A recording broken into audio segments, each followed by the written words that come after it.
Thank you all for joining. I'm really excited for this session because I'm a big planner myself. And I know from my own experience how important that can be in seeing clients go through the process of planning in different ways and maybe not planning and all the implications that come along with that. So I'm excited for this session. An amazing, amazing panel.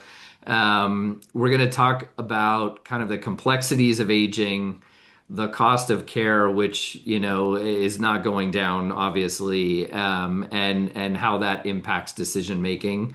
Um, we want to make sure that people understand what it means to be financially prepared and covered from a legal perspective, and also what the care realities are of the current environment. So, um, we're going to talk about consequences, solutions, all sorts of great stuff. So, really glad that all of you are joining us today. I'd like to introduce the panelists today. Zach Smith, CEO of IM Financial. Thank you for joining us. Elijah Keys, Keys Law Group. Zach is from New York area.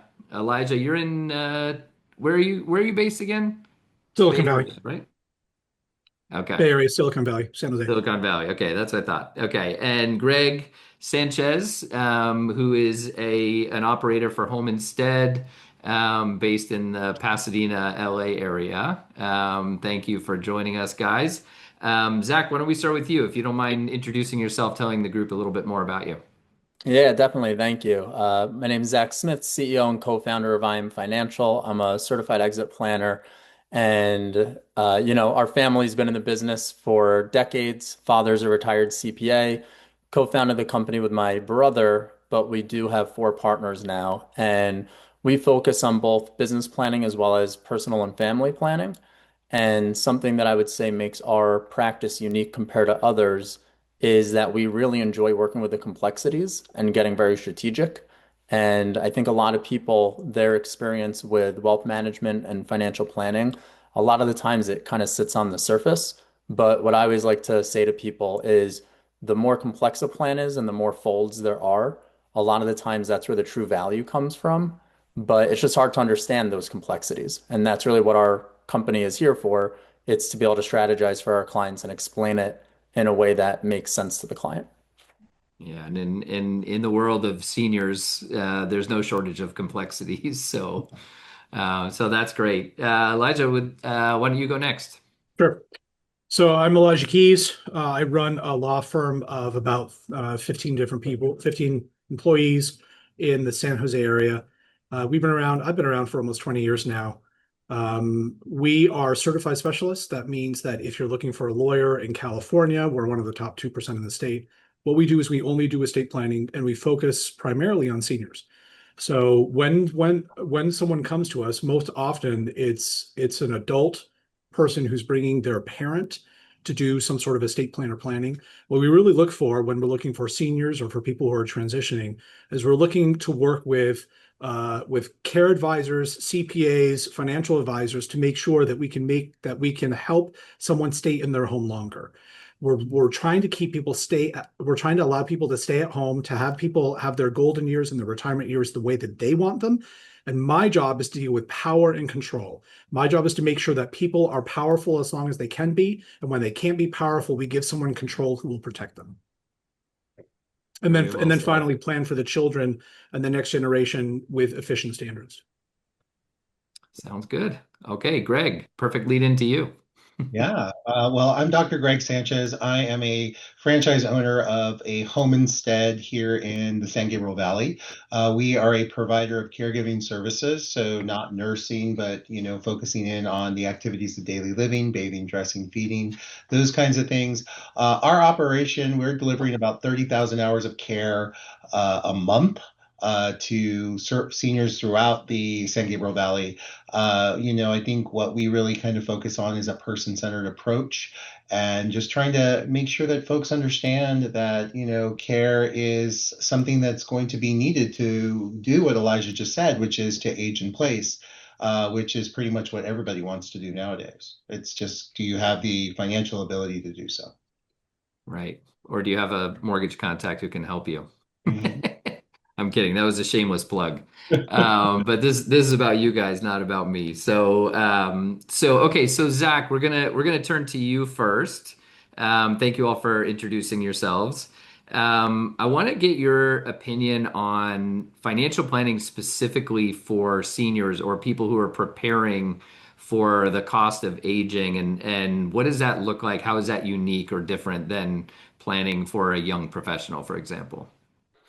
Yeah, definitely. And thank you. I think it's interesting that, using retirement kind of as a stake in the ground, finances begin to operate in opposition of what we're accustomed to while we're in our accumulation years, while we're working and saving and investing.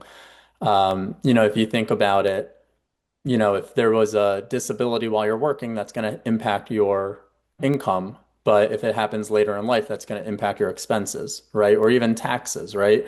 Sometimes people will put money into qualified plans where they're deferring the tax, but then by the time you get to retirement, now you have to pay all these taxes, right? So things actually start working a little bit differently. And after working, 30 or 40 years and really getting comfortable with what finances look like during your accumulation years, now you have to learn a whole new set of skills as you enter retirement and the aging years. So, it's just very important to kind of categorize those two different experiences separately because the decisions and the strategies are going to be different.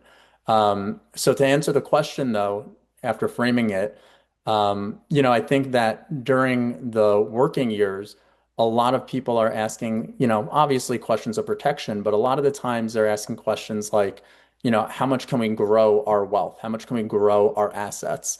And I believe what's unique to the community that we're speaking to today is it's really asking a set of different questions, right? It's asking questions like, how do we preserve independence? How do we maintain dignity? How do we create flexibility if there's health changes? It's not only about investment planning, it's about income planning, healthcare planning, tax planning, estate and legal consideration and coordination, long-term care considerations, family communication. I think all of these really need to be taken into consideration. And then it going even a step beyond the person and asking, who's going to make decisions if you can't? Or, where's the money going to come from in stressful moments, whether it being the market and the economy or being health? How can you protect assets? How can you transfer assets? What happens if one spouse needs care but not the other? So there's all these different considerations that you really want to get ahead of, right? I find that when there is a sense of urgency, if you haven't been proactive about it, a lot of the times your options become limited.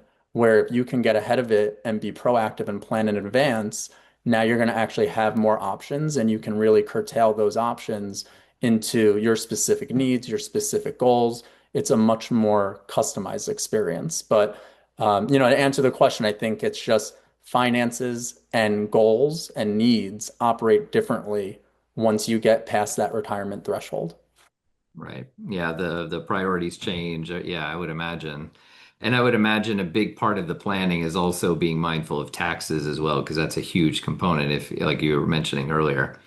Absolutely. And yeah, okay. And so how does the mindset shift when you go as an advisor or you're advising somebody who's making that transition between the accumulation years and now going into retirement? Everybody always says like you're not gonna live off your 401k like you thought you would. I'm sure there's way more to it than that. But what does that transition look like when you're going through the planning process? Yeah, so it's really putting on a different set of lenses, right? It's talking more about preservation and it's also about resiliency. So what I always say to our clients is that when you're planning, it's not really perfection that you're aiming for. It's more flexibility and optionality because life is going to throw you curveballs, and a lot of the times people have goals outside of themselves. So once again, it's really identifying what those goals are and shining a light on any weak points, in the bridge, right? So sometimes you're going to want to plan with redundancy.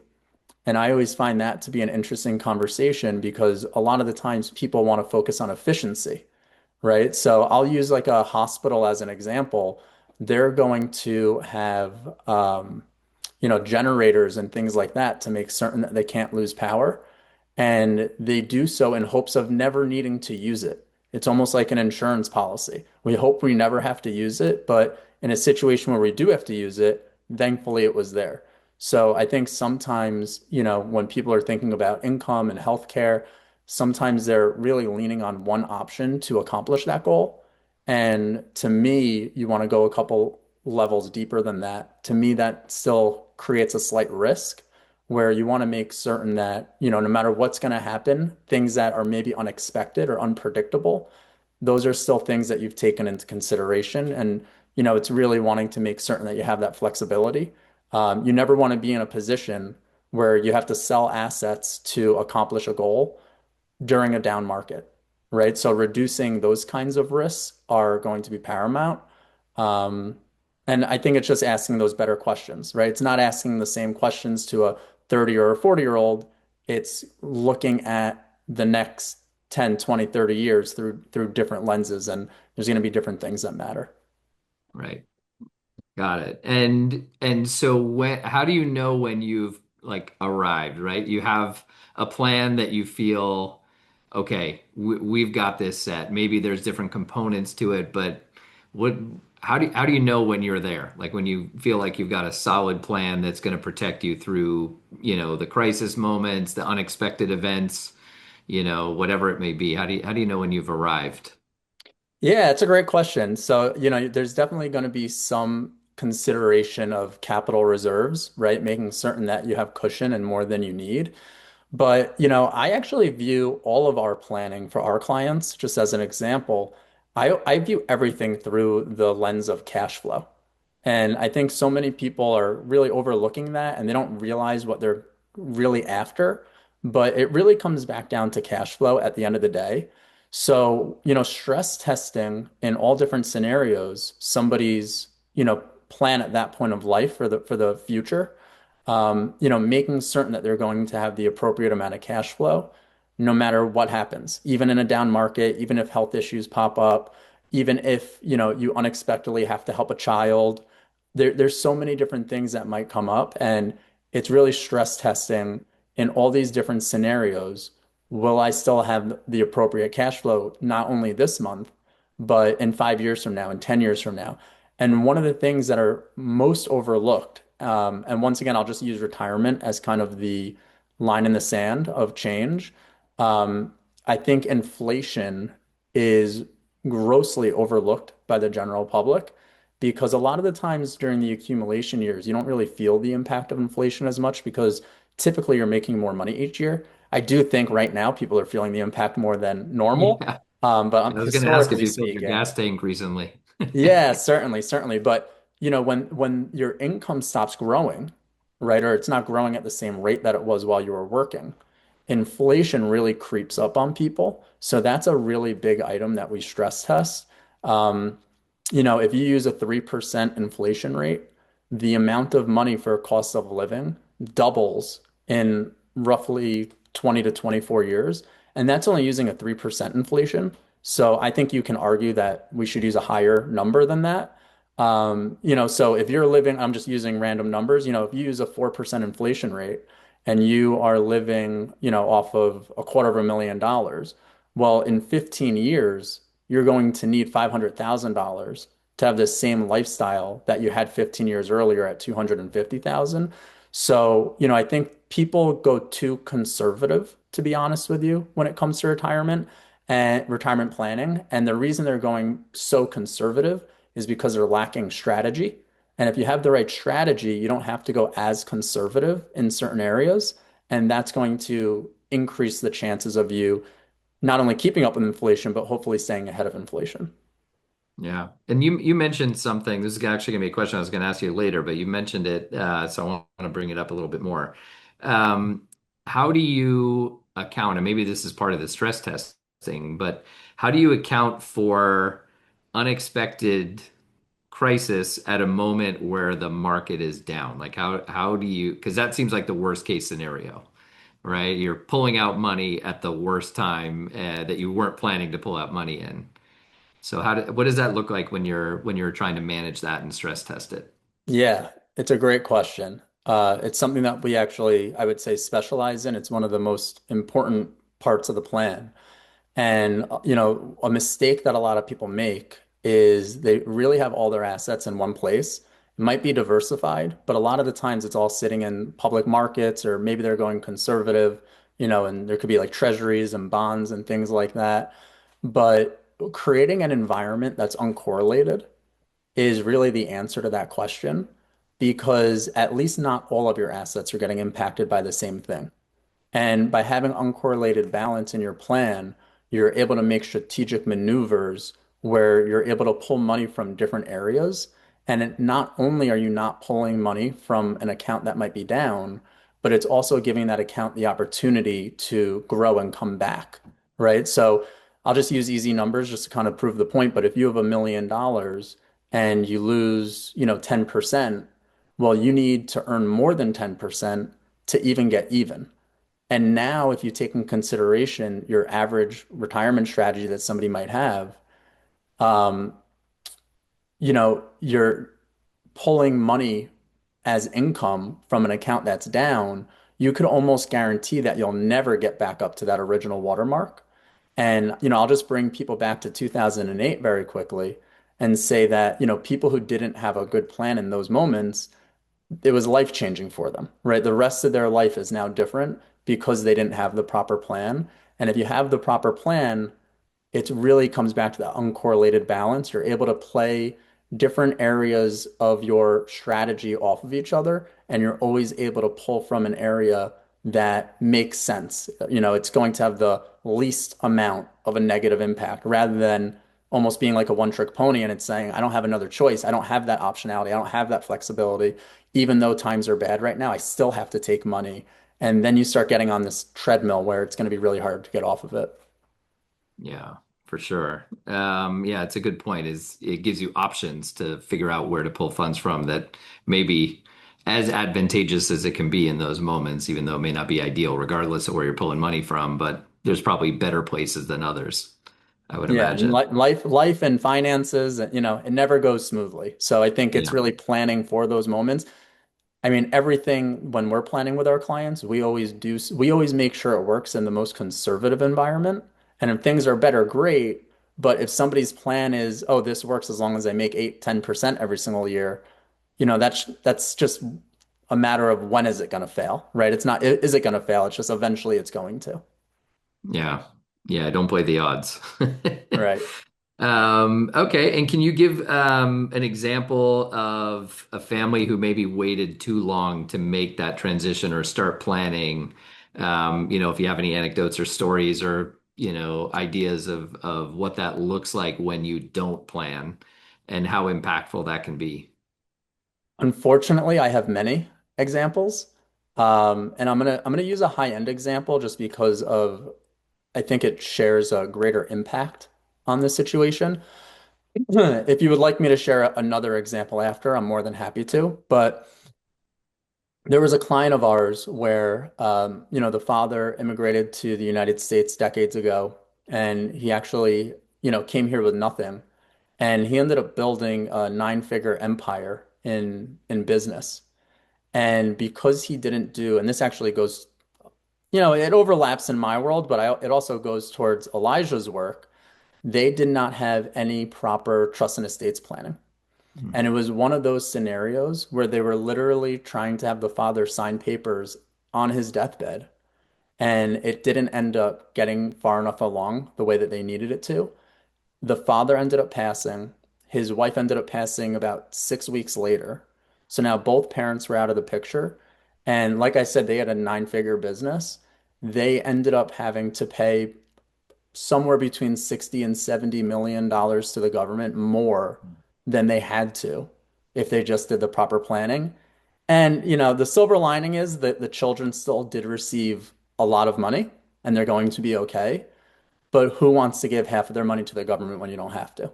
And I have other Right. examples that might hit a little bit more home to people, but that's kind of on a large scale, an example of that I experienced with my clients. The children are my clients. Um, and we saw that, they got to a point where they just waited too long and it had a significant impact on their wealth, their family's wealth, the generations to come's wealth. It was Yeah. a missed opportunity for sure. Yeah, well, and nobody likes to make donations to the IRS. Our very next session after this one is about capital gains tax and how to be mindful of that when you're potentially selling a house. So very similar. Yeah, and I they had have to a sell assets, they had to sell real estate, they had to sell to pay the taxes. Right. Yeah, that's a worst case scenario. Well, that's a great example, and I think it's a good lead in to Elijah in understanding what the legal implications are and how you need to protect yourself from a trust and estate perspective. I mean, that was a great story that you told Zach. I know, I've always heard about like Prince, the musician Prince, didn't have an estate plan and talk about a massive empire to unwind and. I would say, Elijah, before we get into what happens when you don't plan, which we will get to, what sort of legal strategies or tactics are you seeing that's working best for families right now as they're preparing for aging or, starting to think about, their later years? What sort of strategies or trust structures or anything that you're seeing that seems to be working really well right now? That's a good question. First of all, thanks for having me here. Of course. Glad to talk. I'm glad to talk with such a group of skilled individuals. I'm going to line up right with Zach, where he said you need some fundamental understanding of where your money is, because a lot of aging is about economics. And so you need an economic plan in place. But once you have the economic plan, then you need some sort of control plan, control mechanism. Because what happens with everyone as time goes on is that they slowly lose the ability to make decisions. Maybe it's all at once, but if it's how people really want things to happen, they're going to slowly lose ability because there's not going to be some dramatic event, heart attack, stroke, illness, whatever. They're just going to kind of slowly kind of their mind and their body are going to slow down. And that's just a natural part of life. And so what we really need is we need to focus on three different stages. First stage is that we want fundamental protections in place. That includes a trust and a power of attorney. Those two documents give someone else the ability to make financial decisions for you when you cannot. You can give them ability to make decisions now in case you want a fast transition, or you can give them the ability to make decisions in the future in case you don't want to allow them to kind of be interlopers and step in now. You only want them to have the ability sometime in the future. That's really fundamental. We need to assign those rights to other people. Second stage that we want to look at is we want to look at how does that plan coordinate long term with your wishes? Because we could say, hey, look, I have a power of attorney. Power of attorney, a fundamental power of attorney is 4 pages. It is not long. But does that contain all the things that you'll need into the future? Do you have additional concerns rather than someone controlling your money? Do you need additional money from your house? Do you need Mark to be able to help you take out a reverse mortgage? Do you need someone to be able to talk to Zach to make estimated payments every single month? Do you need to be able to talk to Greg and be able to make payments for an increasing level of care that you need? Do your documents allow your agent to have that flexibility into the future so that as your needs change, that things will still work well? The estate plan is really a fixed picture of your life. And then the third stage is to understand how do we make sure that when circumstances change dramatically, that you're ready. And that just means that you need documents that allow for change. We want to protect you right now, but we want to give your agent the ability to make changes in the future in case your needs change. Yeah. And I think you just sort of answered the question, but I want to make sure this is the point of this whole event is to get people out of their silos of where they support, like how they operate within the senior space, and to get to understand the nuances of other professions that are interrelated and understand when to raise a red flag. So one of the red flags that we see sometimes is people say, I have a will, I'm good, and then they're not. So maybe you can explain to the other professionals on the call, why is a will not enough? So when you're thinking of documents that an attorney like me creates, a lot of people focus on pieces of paper. And my office goes through about 3 boxes of paper per month. That means 30 reams, 500 pages, 6,000 pages, 6,000, sorry, that's 3,000, that's 18, a lot of paper, 15,000 pages per month. Okay. They are very dramatic, expensive paperweights. That's all that they are. It's just pieces of paper. An estate plan is really 9 different things. It includes financial arrangements, so you need Zach. It includes an understanding of your future needs, so you need Greg and you need Mark. But what it fundamentally is understanding how does your outlook on life meet up with what control you want to exist and who you want to protect in the future. And so what a will does, a will is one of 19 tools in an estate plan. 19, not a trust and a power of attorney, 19 different tools. A will is a document that does one thing. Whenever we're dealing with law, my first job out of law school was for a judge. And he was a big, heavy guy, and he had been a trial judge for 25 years. And my first project for him, he said, Elijah, here's this big, big thing. I want you to write an order. And I wrote a beautiful 19-page order. I stayed up all night working on that thing. And he looked at it and he said, Elijah, this is beautiful. But you've operated with a sledgehammer. You need to operate with a scalpel. I want 2 lines. He wanted 2 sentences, and I wrote him a book. And so what that told me is it told me that each individual tool that you have in law needs to do one thing. You don't want one thing that does everything. Otherwise, it's going to do everything really poorly. You don't go to an eye doctor to fix your foot. You don't go to a nose doctor to fix your finger. If you fix your finger and you fix your nose, you need 2 different doctors. So we need 2 different tools. So the will is a letter to a judge after you're dead that tells the judge, please arrange my assets in this way. It only works when you're dead, and it only works if the judge accepts it. So it is not even effective today. So a will is a great thing to have. It's a necessary part of an estate plan, but it doesn't substitute for any decisions during life. 0. Right. And that's where it all starts is, I mean, unless you end up in the proverbial hit by a bus kind of situation, there's usually some wind down time, if you want to call it that, to where decisions are difficult. You might not be able to make them on your own, but they still need to be made. There's everybody has stories. Everybody has stories that they tell to a client about things that might happen. And I used to tell clients this story. Well, if something happens that's completely illogical and you think would never happen, then we can pretend that we don't have to talk about your death. We can talk about someone else. So I would give the story of being run over by a rhino or run over by a bus full of nuns, because I don't know of anybody that we would run over by a bus full of nuns until I met with a woman and I told her that story. What happens if you're run over by a bus full of nuns? And she stopped, broke into tears, and ran out the door. Because 2 years earlier, her mother had been hiking in the Alps and got run over by a rampant bus filled with 19 nuns. Oh, goodness. So be careful about what stories you bring up as professionals. Now my story is if a meteor hits the West Coast or if there's a zombie apocalypse. So right. Stick with things that won't actually happen. Right. Let's hope not. Let's hope California doesn't become part of the ocean. We're in trouble. And so, okay, so we're talking to professionals from all different spaces within senior living, and they'll hear something anecdotally from a client saying, I have a will, oh, I have a trust, I have something that makes them feel some potential false sense of security. So what would be the keywords or comments that you would want professionals to keep an ear out for that would say, maybe they need to have a deeper conversation here? Good. To make sure that they can, for example, engage with Greg for his services or make, decisions with Zach that he is now legally allowed to accept. What triggers should be for, let's say, a placement advisor or or a mortgage person or whoever it is to say, you're talking with a client, you just heard them say X, and now they probably should be connected with an estate attorney.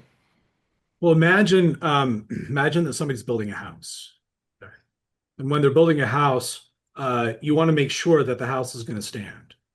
And so you probably don't want some unlicensed guy who's been sued 50 million times to build your house, right? So the first question is, when you did your estate plan, was it prepared by someone who understands the problem? And the problem is that you are now moving from a growth, accumulation, or maintenance phase of life into a spend down, retirement, maintenance phase of life. Are you ready to make that transition? So number one is the person that you had do this estate plan. Was it someone who understands that stage of life? Was it an elder-based estate attorney? Was it a specialist estate attorney? If they say, well, I did it online, then the correct answer is, so you were your own attorney. You were the attorney to govern your $5 million of assets, and you decided to pay 700 rather than 5,000 so that you could try to protect $5 million as you were moving into retirement. That is the scale of the problem that people are approaching. Okay, so that's number one. Number two is, how long ago was it? Was this house built in the 1900s? So you think it's going to fall down in an earthquake? I'm in California. So you're going to fall down in an earthquake where it's not going to survive a tornado, right? It doesn't have a cellar. Or was it actually built during a time that there were actually more standards? So the second question is, does the plan meet present standards? And was it prepared recent enough so that it reflects your current needs? So a plan that was prepared 30 years ago, your family has just changed a lot since then. So number one, prepared by a good person. Number two, fairly recent. Number three, can you confirm that the things that are supposed to be in that plan are actually described there?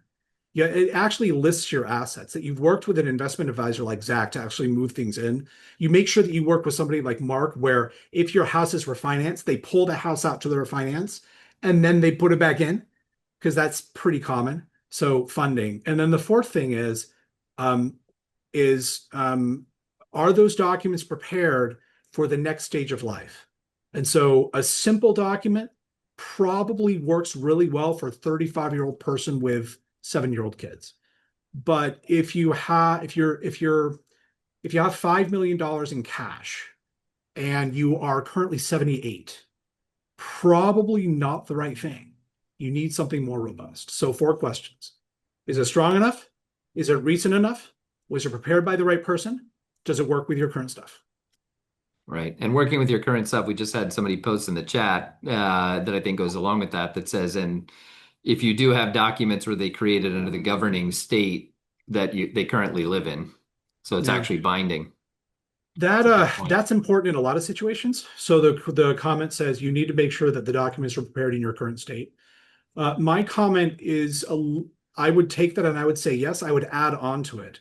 I would say, do these documents reflect the state that you currently stay in, that you're intending to stay in? So I have plenty of clients that are leaving California. They're moving all over the country, moving to Nevada, Idaho, Tennessee, Texas, Indiana, wherever they're moving. They ask me, Elijah, when do I update these documents? The answer is, well, what if you update the documents for Texas and you don't end up liking it? There's a pretty good chance that you're coming back. And so if you move somewhere, or if your client has recently moved to where you are and you're talking to them about this, the question is, are they staying? And so I would recommend that people wait for 2 years and then update. So are they recent enough? Meaning, were they done recently enough so that you can actually capture their needs? But also, if they're moving to a new location, totally fine. But I don't want them to spend thousands of dollars with somebody like this to update it and then go back and then spend another couple $1,000s to update it again. Make sure that you're sticking around where you are. Yeah, it's funny you should say that, because we just had a client who closed on a house moving from California to Texas, and 6 months later Went we back. found out they're coming back. Yeah. And that's So okay. There's nothing wrong with that, right? no, It's just absolutely. Let's just hope they fine. didn't spend $5,000 to update their estate plan, and they can just update it. It's an Um, expensive trip. yes. And so if somebody's not prepared, somebody has the will, they don't, or they don't even have a will, or they just don't have their legal ducks in an order, so to speak. What actually happens? Like, is it that they end up with more taxes? Is it they end up not being able to make decisions, and somebody else that they don't want to has to make those decisions? It has to go through court. Does it get caught up? Like, what's the worst case scenario downside that would happen for somebody that doesn't properly plan? Let's give three asset ranges. Okay. Let's give an asset range of 500 to a million, an asset range of 1 million to 10 million, and an asset range of 10 million plus. Okay. Three ranges. Right. Maybe 500,000 to 1 million. It becomes a complication of moving money from one place to another and making sure that nobody steals. Okay. If they have no documents, you have to go in front of a judge to control things during life and to control things at death. There's no way around it. You have to do a guardianship during life to control assets. You have to do a probate after death to control assets. They are nightmares. Please don't do them. Please do documents. A guardianship is not friendly at all. The judge manages every single penny, and it makes you, even a spouse, even a parent, makes the child, the parent, verify every single penny that's spent. Even if there's $10 million available, you can't miss a dime. That's 500 to a million. 1 million to 10 million. Now we're getting into serious money problems where somebody doesn't have organization. Most likely, if they haven't met with somebody like me, they probably haven't met with somebody like Zach. Because Zach's going to tell them to meet with somebody like me, and somebody like me is going to tell them to meet with somebody like Zach. Right. We're going to support each other because this is what people need. People need economic controls, and they need practical controls. That's two sides of the same coin. But if they haven't done that, it's highly likely that things are disorganized. And this is where the children have a huge problem because they don't know where the bank accounts are. They don't know where the holdings are. If you have $10 million in assets, you might have accounts all over the place. You might have assets in Hong Kong. You might have assets in Australia. We have clients from all around the world, and they come in and they say, I have a home in India, but my brother holds it. Well, it's not going to go to your family members? Probably not. And so 1 to 10 million is serious loss range. Where if somebody isn't prepared, the worst case scenario is you start losing real value for the children and the family. I mean, we're not talking $100 or $1,000. We're talking $1 million of loss. And it's very reasonable to think that if you have an insurance policy and you don't know that the policy exists, that insurance company is not going to help you collect it. They have no interest in making you collect. Then we have 10 million plus. And this is where we get into major tax issues. The state tax for Oregon, for example, Oregon has a state tax of 10% on all assets above $1 million. Suddenly, you're paying $1 million in tax because you didn't meet with somebody because you didn't want to pay $6,000. To me, that seems absolutely ridiculous. But but some people say, "Hey, look, I have 3 pieces of real estate, and I'm worth $10 million, but I don't have any money because I'm spending all of my cash." My answer is, totally understand that. When you pass away, all of your houses are no longer seen as houses. They are numbers on a spreadsheet. And what we're going to do is we're going to create an Excel spreadsheet. This is how you tell the court what you own. You create an Excel spreadsheet and you say house 1, house 2, house 3, total to $11 million. You are now worth $11 million. So we don't care if it's cash, if it's stocks, if it's Bitcoin, if it's houses, whatever it is. You have to pay taxes to the man. And so if you don't meet with someone like me, then you're paying taxes up the wazoo. Final thing that happens here, finding things. All of these stages have one thing that's in common. Nobody knows where your stuff is. You know what's in your head. And so what I hear every single day, people come in and they sit with me and they say, Elijah, this is simple. And my answer is great. Let's take your brain, put it on a table, and someone else can inspect it in the future. They can't.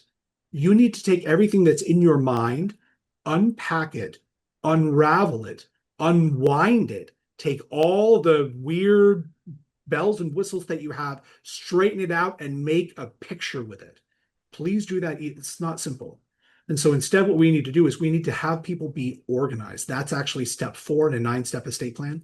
Step 4, get organized. The biggest gift you can ever give to your family, or the biggest gift you can give to your customers, is tell them you need to get organized because nobody knows what's in your head.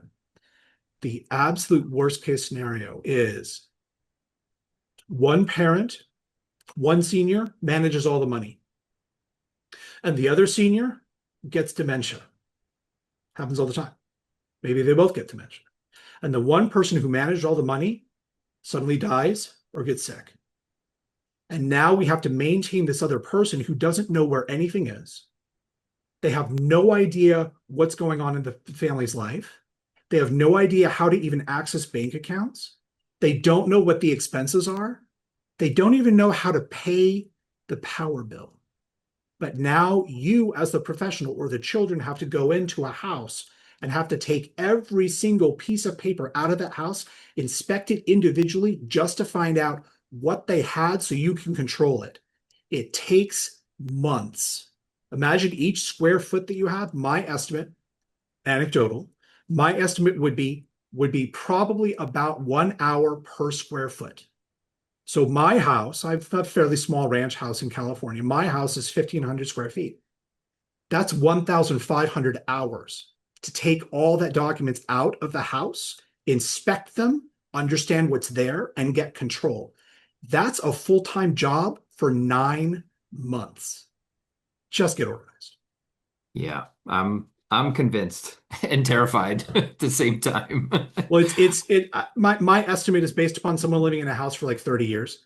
Yeah. Because if anybody's ever moved after they've lived somewhere for 30 years, you just find crap everywhere. We helped my father-in-law give away a bunch of stuff. He lives across the street from me. And so his wife had passed away. My mother-in-law passed away 3 years ago. And she had lived in that house for 45 years. We were pulling things out from behind couches that hadn't been moved in 25 years. And the answer was, oh, that's where that thing went. I didn't know where it went. But imagine doing that every moment of every day. We threw out 25 garbage bags full of old documents. Last weekend, my firm held a shred event where we invited thousands of people to come and shred their stuff for free. I rented the truck and I donated the proceeds to the Alzheimer's Association. We raised $2,000 for the Alzheimer's Association. We shredded thousands of boxes of documents. People came in. Some of them said, these are all my tax records since 1965. I had to pull them out of 6 rooms. This is what your customers are going to face. Yeah, I may have some piles brewing in my basement. Probably do. California from basement, from a tax attorney, 7 Probably. years, except if they're business records or mortgage records. Keep mortgage records, keep business records, everything else, 7 years. Past that, shred. Yeah, absolutely. Well, I love where we're headed with this, and Greg, you're running anchor on this, but I love where this conversation is going because it's all about interaction between different professionals and calling out things that are missing or finding issues that may not be related to the reason that we're talking to a client, but still can be impactful just to raise a red flag and say, hey, you know, you said something about your will, and that makes me a little nervous. It's not our job, right? But it's our job. That's how I look at it. Like if anybody who says it's not my job to address those things or to call them out is Couldn't not be in somebody this that you business. want. Yeah. No, I agree Exactly. 100%. And it's funny, I'm sitting here shaking my head as Elijah's going through his examples because it's like, oh my God, we just had a client where, yeah, we helped them rearrange the house, and next we're finding all these different things. Or we're talking to folks and making sure, again, home care, we tend to see ourselves as senior advocates when it comes to ensuring that our clients are well taken care of. So, trying to kind of help them, provide them with the resources that they need when we identify a deficiency is really important. And that's why I appreciate you, Mark, and Elijah and Zach, for all you guys do, because really it's great for us to continue to broaden our network in order to go ahead and be true advocates for the seniors we live with, the seniors that we support. So I'll kick it back to you. Yeah, well, again, this is the whole point of this entire event is to get people from different silos to communicate with each other for the benefit of the families, right? That's what drives me, makes me excited about having these conversations. And it's interesting that that thought has been baked into every single session we've had so far today, and we're through most of the day. We still got capital gains tax to go, but I know it's going to be part of that too. But Greg, from your perspective, what does it look like when a family's not prepared financially? Let's just say they come to you and they say, "Hey, I hear you offer a great service. How much does it cost?" And then they're like, pardon my French, "Oh, beep. I can't do that." What's their alternative? Like, how impactful is that for a family? Well, I think first of all, kind of when we look at misconceptions when families first come to us, they think Medicare is going to cover all of this, and non-medical home care is not a covered benefit by Medicare.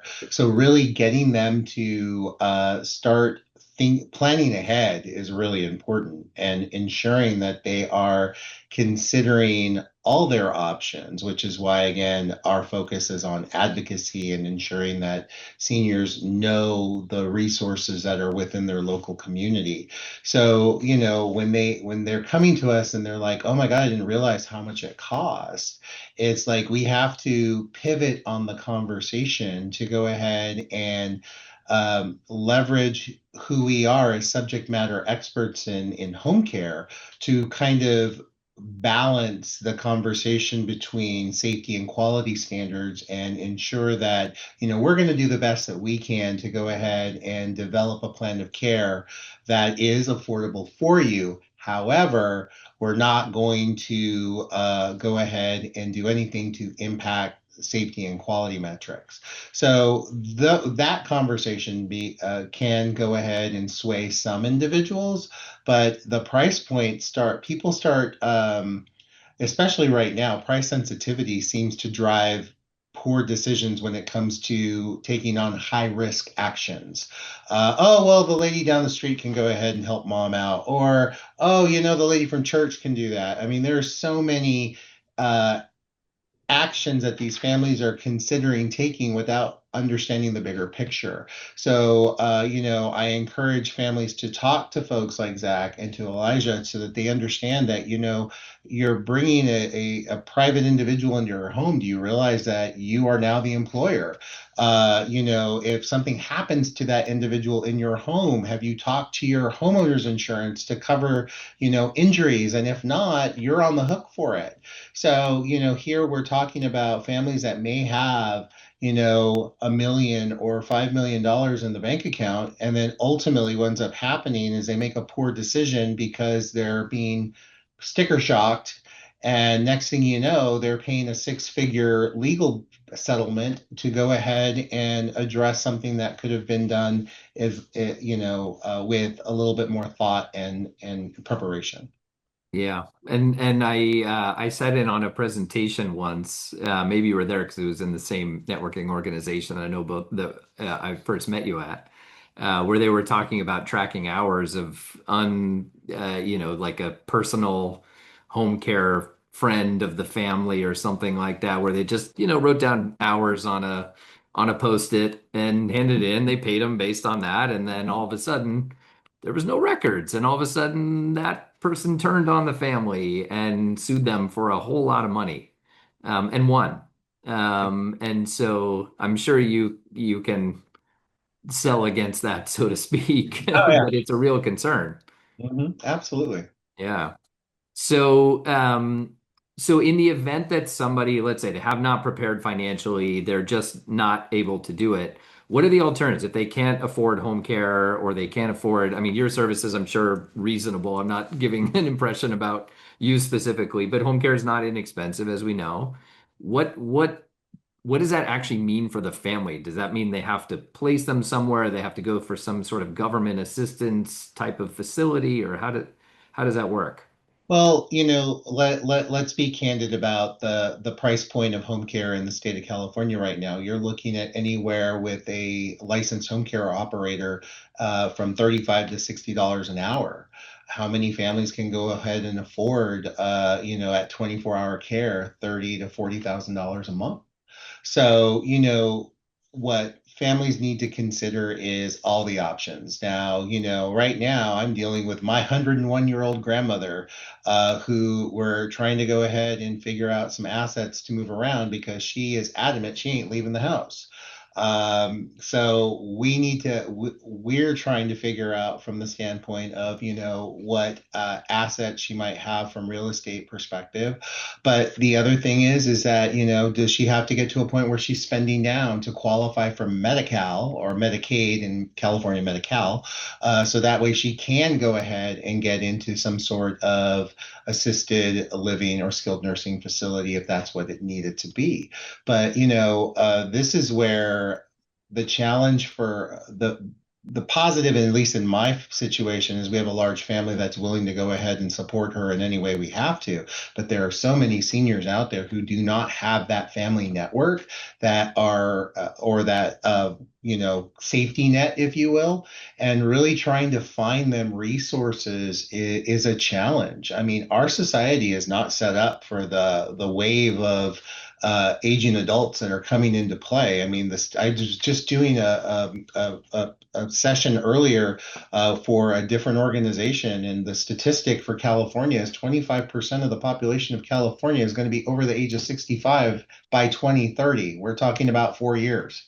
So we're not set up for it, but really trying to go ahead and ensure that we're educating business partners like you guys out in the field as to what to offer or what resources might be out there, whether it's, a placement agent that can help families find a location, whether it's working with someone like you, Mark, to go ahead and help them come up with reverse mortgage strategies, because if that last minute scenario, it's kind of hard. It's already too late. I mean, planning, it's already too late to plan. Right. Yeah, for sure. And kind of overlapping with what Elijah was talking about, how do you handle a situation where, let's say it's even a solo ager or somebody that just doesn't have proper documents, but they need care and they can't make decisions on their own? How does that impact what you can do for a family? Well, this is where we have the benefit of engaging with our community partners. So, and those circumstances, we try to refer those individuals to geriatric care managers, especially if they have funds to support that kind of service. The geriatric care manager is like your Swiss Army knife of long-term care. They're going to go ahead and ensure that the necessary support is in place for that individual to thrive, whether that's with home care, whether they'll go through the documentation and then refer them to someone like Elijah to ensure that they have everything set up and all their ducks in a row. So, we look for those kinds of resources. Some senior centers do offer pro bono geriatric care management support, depending on where you're located. It's more on the social worker side, but they're not as well equipped, but they can go ahead and help folks find the answers to some of the questions that they're looking to get answered. Yeah, well, that's great. Okay, well, we've got 5 minutes left. So I wanna kind of weave us all in together here. So so the question open to whoever wants to start first. I guess Elijah, we'll start with you. You're in the top right of my screen, so there you go. So what would you say true alignment looks like between, let's just use the four of us, like our specific industries or other people that that interact with seniors? What does it look like when everyone's communicating, everyone's aligned? What benefit does that give a family? How does that look? It's an enormous benefit. If you have alignment between professionals, then the professionals are going to be able to magnify their work. I tell this quite often to clients. If I was to have a discussion with clients about how to structure a specific trust to avoid capital gain taxes in the future with a rolling system of complicated trusts, and I explained it to them, it might take me 2 hours. But when I discuss it with Zach or with Mark, it might take us 5 minutes, 3 minutes. If it's a simple plan, discuss 45 seconds. We're going to come to an understanding of the right path forward, and small tweaks to a very complex but also very valuable system are enormous. So the law of large numbers applies here. When you're dealing with a $5 issue, 10% isn't that big deal. It's 50 cents. 50, 500, 500,000, 5 million, 50 million. The larger the amount of money that you have, the larger the risk that there is that there's no alignment, and a small tweak, just a 2% gap between your professionals on a $10 million plan is $200,000. Just hire the professionals and get them together in the same room. For Greg and I to be on the phone talking about an elderly customer who has the resources to pay him, but he can't start until we have the right documentation in place. It's so valuable to have the kids on the phone with Greg and Elijah and Zach at the same time, and we have alignment on all these plans. Write a letter, explain it, everybody signs off on it, and you go. Now you're aligned for 5 years, and you don't have to stop and reassess for every 6 months. Very well said. My opinion. Greg, any thoughts to add? I'm 100% in alignment with what Elijah was saying. I think it's really important that, we have that everyone has the seat at the table in these conversations, because there may be some things that I can answer that Elijah can't or Zach can't. And, considering the, reevaluating. So I come in and we do a reevaluation of care needs based off of condition changes. I mean, we can have that. What does that look like from a financial impact perspective? Elijah may not be thinking about that, or Zach may not be thinking about that. So bringing that to the forefront on just kind of saying, hey, you know what, here are some scenarios that we've seen, cognitive decline. What could that potentially look like? Are really important to go ahead and make sure that we are all in alignment, so that ultimately that family is getting, the resources and the financial backing that they need. Very good. Very well said. Zach, any final thoughts? Yeah, I mean, just to echo what's already been said, but what I'm hearing, maybe to frame it a different way, is, I was thinking jack of all trades, master of none. And it's really impossible for one person to be completely expert at everything. Not to mention, sometimes you need certain licenses and education, to even do the job. But, when I think of finances and, people think of finances and they talk about compounding interest and things like that, I think it's the same thing with your trusted advisors. And you want to get those extra multipliers working for you. And the best way to do that is to get a team of specialists.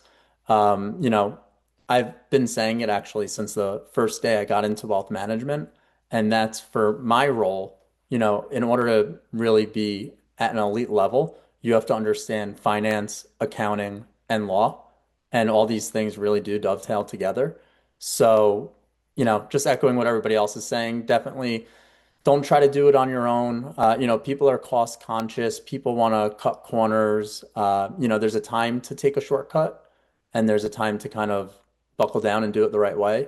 And I think for today's topic and conversation, it's not something that you get a second chance at, and you do want to do it the right way the first time. Yeah. If anything, cut back at Starbucks. Don't cut back on your financial plan, your estate plan, or your care needs. Starbucks is out. And even my brother, sometimes he talks about the difference between big mistakes and little mistakes. And people are going to make mistakes sometimes, but there is a difference between a big mistake and a little mistake, and this is a really important big topic. Yeah, and when we're all supporting people together, there's a bigger net around them to make sure that they're not making missteps. So yeah, more eyes, checks and balances. There's a lot of benefits to it. absolutely. All right, gentlemen, I apologize. I got to get to our next session, wrapping up the day with capital gains tax.